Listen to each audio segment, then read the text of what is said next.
মৰিগাঁও জিলা শিক্ষা বিভাগে শ্ৰেষ্ঠতাৰ ভিত্তিত 142খন বিদ্যালয় পৰিচালনা সমিতিক জনালে বিশেষভাৱে সম্বৰ্ধনা।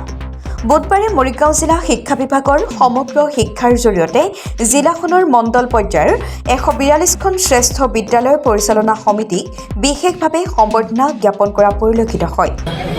খুবেই গৌৰৱান্বিত অনুভৱ কৰিছোঁ আৰু খুবেই সুখী অনুভৱ কৰিছোঁ। আমাৰ বিদ্যালয়ে এই বঁটা আজি প্ৰথম নহয়, আগতেও পাইছে, কিন্তু মোৰ কাৰ্যকালত আজি প্ৰথম পাইছোঁ। আৰু আমাৰ সঁচাকৈ মই গৌৰৱ অনুভৱ কৰোঁ যে আমাৰ বিদ্যালয়খনৰ SMC সঁচাকৈ ষ্ট্ৰং। এনেকুৱা নহয় আমি অহা বছৰলৈ যদি পুৰস্কাৰ নাপাওঁ এইটো আমাৰ কাৰণে ড্ৰবেক, এনেকুৱা নহয়। আমি সদায় যেনেকৈ কাম কৰি গৈ আছোঁ সদায় কৰি গৈ থাকিম। আৰু মই 3 বছৰ মই প্ৰধানৰ দায়িত্বত আছোঁ। মই তেওঁলোকৰ পৰা খুবেই সহায় সহযোগিতা সকলো সময়তে মই পাই আহিছোঁ। আৰু আমি এনেকৈ কাম কৰি গৈ থাকিম। এখন আদৰ্শ SMC গঠন কৰিবলৈ আমি সদায় যত্ন কৰোঁ। বিদ্যালয়খন সুন্দৰভাৱে শৈক্ষিক উত্তৰণৰ লগতে আন্তঃগাঁথনি নিৰ্মাণৰ পৰিৱেশ গঢ়ি তোলাৰ ক্ষেত্ৰত বিদ্যালয়খনৰ পৰিচালনা সমিতিয়ে গুৰুত্বপূৰ্ণ ভূমিকা পালন কৰা দেখিবলৈ পোৱা যায়। এই ক্ষেত্ৰত পৰিচালনা সমিতিসমূহৰ দায়িত্ব আৰু কৰ্তব্যৰ বিষয়ে বক্তব্য আগবঢ়াই অৱসৰপ্ৰাপ্ত প্ৰশাসনিক বিষয়া থানেশ্বৰ মালাকাৰৰ লগতে মৰিগাঁও বিদ্যালয়সমূহৰ পৰিদৰ্শক অপূৰ্ব ঠাকুৰীয়াই। মৰিগাঁৱৰ পৰা বুবুনাথৰ ৰিপৰ্টাৰ লাইভ অসম।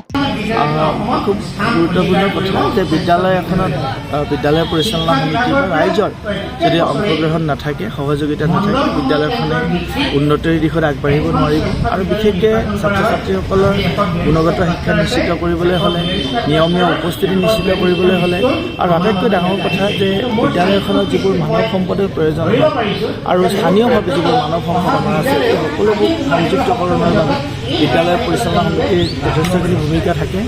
আৰু আমাৰ জিলাত তেনেধৰণে বিদ্যালয় পৰিচালনা সমিতিসমূহে তেওঁলোকে সহযোগিতা আগবঢ়াইছে। আৰু বিশেষকৈ নতুন শিক্ষানীতিৰ আধাৰত বিদ্যালয়সমূহ আগবঢ়াই নিবলৈ হ'লে তেখেতসকলৰ শৈক্ষিক দিশত তেখেতসকলৰ যি সহযোগিতা সেইটো একান্তই প্ৰয়োজনীয় হ'ব। আৰু মই ভাবোঁ যে বিদ্যালয়সমূহলৈ যথেষ্টখিনি অনুদানো আগবঢ়োৱা হৈছে চৰকাৰীভাৱে। আৰু যি তেওঁলোকৰ ছাত্ৰ ছাত্ৰীসকলৰ কাৰণে বিনামূলীয়া যিখিনি ব্যৱস্থা কৰা হয়, ইউনিফৰ্ম হওক, টেক্সটবুক হওক, মিড ডে মিলৰ ব্যৱস্থা কৰা হৈছে, এইবোৰ যথাযথভাৱে ৰূপায়ণ হ'বলৈ হ'লে বিদ্যালয় পৰিচালনা সমিতিৰ যথেষ্টখিনি কৰণীয় থাকে। আৰু আমাৰ জিলাখনত তেনেধৰণে তেখেতসকলে এই কামবোৰ আগবঢ়াই লৈ গৈ আছে, সেইটো এটা সন্তোষজনক কথা। মই আশা কৰিম তেখেতসকলৰ এই ধৰণৰ সহযোগিতাৰে আমাৰ জিলাখন শৈক্ষিক দিশত আগবাঢ়ি যাব। মই আজি এই যি অনুষ্ঠান আপোনালোকে দেখিছে, ইয়াত আমাৰ 142খন বিদ্যালয় পৰিচালনা সমিতিসমূহক তেওঁলোকক শ্ৰেষ্ঠ হিচাপে আমাৰ ব্লকে বা ক্লাষ্টাৰে তেওঁলোকে বাছনি কৰিছে। আৰু আমি ৰাজহুৱাতে তেওঁলোকৰ আজি সম্বৰ্ধনা বা স্বীকৃতি প্ৰদান কৰিবলৈ পাই অত্যন্ত সুখী হৈছোঁ। আজি আমাৰ এই অনুষ্ঠানতে অসমৰ এগৰাকী বিশিষ্ট সাহিত্যিক, লেখক তথা আমাৰ অৱসৰী প্ৰশাসনিক বিষয়া, তেখেত আমাৰ শিক্ষা বিভাগতো আছিলে, শ্ৰীযুত থানেশ্বৰ মালাকাৰ আহিছিলে। Reporter live.